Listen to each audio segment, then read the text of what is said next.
E aí, pessoal? Hoje eu vim conversar com vocês sobre o primeiro módulo do Planejamento Financeiro da Universidade ITEP.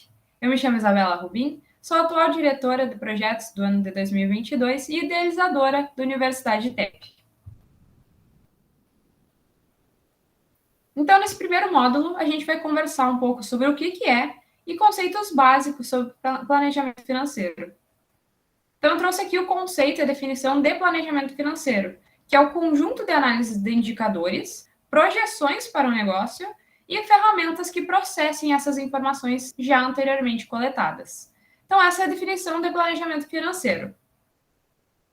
Mas, muitas vezes, a gente tem uma dúvida.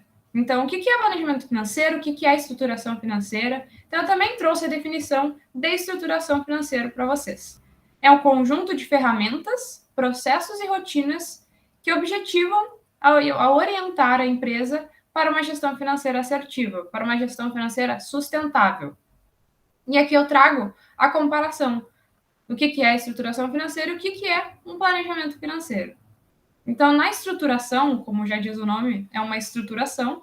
Então, são ferramentas básicas, onde o cliente geralmente anota na mão os dados, ou anota numa ferramenta muito embrionária, ou nem anota, então tem notas perdidas ali pela empresa.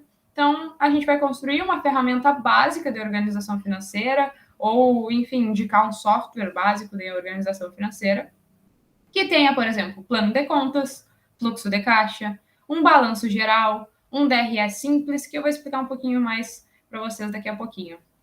E também, a partir dos próximos módulos, vocês vão entender mais ainda. E também a gente vai implementar uma rotina de preenchimento e uma utilização assertiva dessa ferramenta, porque de nada adianta a gente entregar as ferramentas e o cliente não souber usar. Então, essa é a estruturação financeira. Num planejamento financeiro, são ferramentas um pouco mais avançadas. São ferramentas de projeção. Por quê? Porque é um planejamento. Então, pensando no futuro, em planejar, é necessário que a gente tenha alguns dados prévios, e por isso que a estruturação financeira deve ser a primeira etapa e o planejamento financeiro pode ser uma etapa posterior, porque para fazer esse planejamento financeiro é necessário que já tenham dados, é necessário que já tenha uma estruturação financeira adequada. Então, aí nós vamos poder trabalhar com esses dados e fazer projeções. Por isso que as ferramentas, a metodologia que a gente usa no planejamento financeiro é a base de indicadores, projeções e estratégias financeiras. Então, traçar metas, traçar esses objetivos financeiros para poder atingir e acompanhar no futuro. Então, é importante que a gente implemente esse planejamento financeiro com uma rotina de análise e também para a tomada de decisão. Então, a partir dessas análises, também implementar planos de ação, executar esses planos de ação. E por isso que a gente tem dois serviços que acabam sendo complementares, que são diferentes, muitas vezes comparados ou até incompreendidos, de certa forma. E aqui a gente vai trazer o planejamento financeiro para vocês, pensando até em ser uma forma um pouco mais completa de explicar, tá? E aqui trago um pouco dos conceitos básicos. Então, a gente vai entender um pouco sobre o que é, até a diferença entre um planejamento financeiro e uma estruturação financeira. E aqui eu vou, de fato, explicar um pouquinho sobre conceitos básicos, que eu, que nem eu comentei antes, então, de fluxo de caixa, de plano de contas, de DRE e de indicadores. Em DRE, demonstrativo do resultado do exercício, tá? Então, nada melhor para explicar, trazendo alguns exemplos aqui para ficar um pouquinho mais visual para vocês. Então, o primeiro conceito explicado, isso que eu vou explicar, é o fluxo de caixa. O fluxo de caixa, ele pode ser dividido tanto em entradas e saídas, ou ele pode ter as duas concomitantes, então as duas na mesma tabela, por exemplo. E nada mais é do que a movimentação do caixa. Então, tudo que sair, tudo que entrar, vai ter essa variação. Então, os clientes vão fazer esse lançamento e ali vai ser basicamente um histórico. Quais são as informações que tem que ter? Isso vai depender do ramo do teu cliente e da necessidade do teu cliente.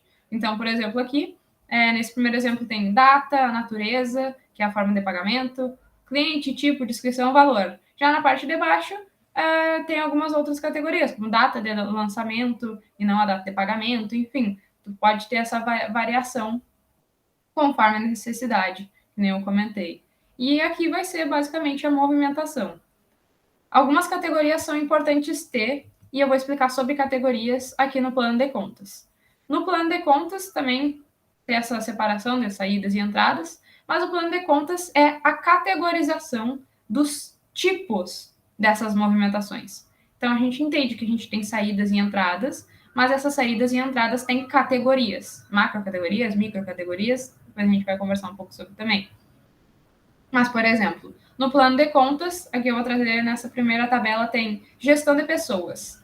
Então, todos os gastos em relação à comemoração, alimentação, Spotify, é gestão de pessoas. Por quê? Porque mais para frente a gente vai conversar e vai ter uma análise. Ó, tô gastando mais esse mês em gestão de pessoas. Por quê? Vamos entrar nessas microcategorias para entender. Comunicação, alimentação, Spotify. Ah, alimentação variou muito. Por quê? Ah, porque a gente precisou passar mais tempo fora do nosso local de trabalho, e aí teve uma variação muito grande, porque a gente estava fazendo um projeto em outra cidade. Ah, então é por isso. Ou não. Ah, não, tem uns funcionários que estão comendo 2 refeições, estão pedindo 2 refeições. Ah, não, mas a gente tinha combinado só uma, então vamos diminuir aí nessa alimentação. Então, são análises que a gente vai poder fazer a partir dessa categorização das despesas, das entradas, enfim. Então, é importante ter isso também. Nesse primeiro exemplo, é um escritório. Então, as categorias são um pouco mais gerais. E elas podem variar também. Daí, quem vai preencher também vai ser o cliente. Na parte de baixo ali, é uma loja e tem materiais à venda, tem produtos. Esses produtos são categorizados. Até se vocês forem olhar ali, eles têm números. Eles são categorizados e eles não tendem a variar tanto. E por isso eles têm também têm essas categorias, e essas categorias também vão servir para análise de tá saindo mais daquele produto, tá saindo mais daquele tipo de produto, enfim, então também dá para ser uma categorização um pouco mais macro ou um pouco mais aprofundada, de acordo também com o empreendimento. Aqui trazendo sobre o DRE, então demonstrativo do resultado do exercício. O DRE é basicamente esse compilado. Então, o compilado financeiro, quantitativo do quanto está sendo gasto ou investido, enfim, quanto que está de movimentação. Então, no fluxo de caixa, a gente vai ter as movimentações de forma individual. No plano de contas, a gente vai começar a categorizar elas. E aqui, de fato, a gente vai ver o valor que está saindo do caixa. Então, por exemplo, ali de receita bruta, receita líquida, nessa segunda tabela que está um pouquinho maior. Receita bruta, de receita líquida, ou o imposto ali, que está o Simples Nacional. Então, vai ter ali uma categorização de custos fixos, custos variáveis. Daí ali tem uma distribuição entre os meses e também ali em cima o ano. Então, tu pode fazer uma análise do quanto que está variando, por exemplo, as despesas, tu pode fazer essas análises a partir desse compilado quantitativo que é o DRE.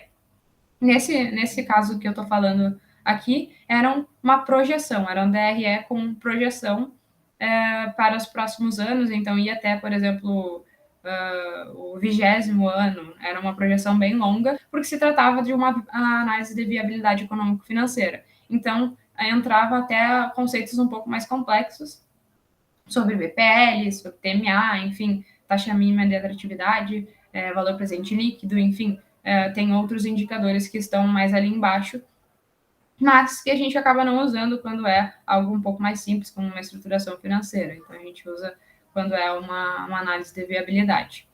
E ali, por exemplo, na primeira tabela, também trouxe um exemplo de um DRE simples daí, que não é um DRE de uma análise de viabilidade econômico-financeira, que ele é um pouco mais simples, mas é o que a gente usa ali numa estruturação financeira, tá? E aqui indicadores. Indicadores a gente gosta de construir gráficos para ficar um pouco mais fácil essa análise. Então, ali, por exemplo, na primeira tabela, que está um pouquinho menor, tem gráficos de alguns indicadores que eles são tirados a partir de análises financeiras. Então, por exemplo, o valor que está sendo investido por cliente, para tu entender qual que é o cliente que está investindo mais em ti ou que está gastando mais na tua loja, enfim.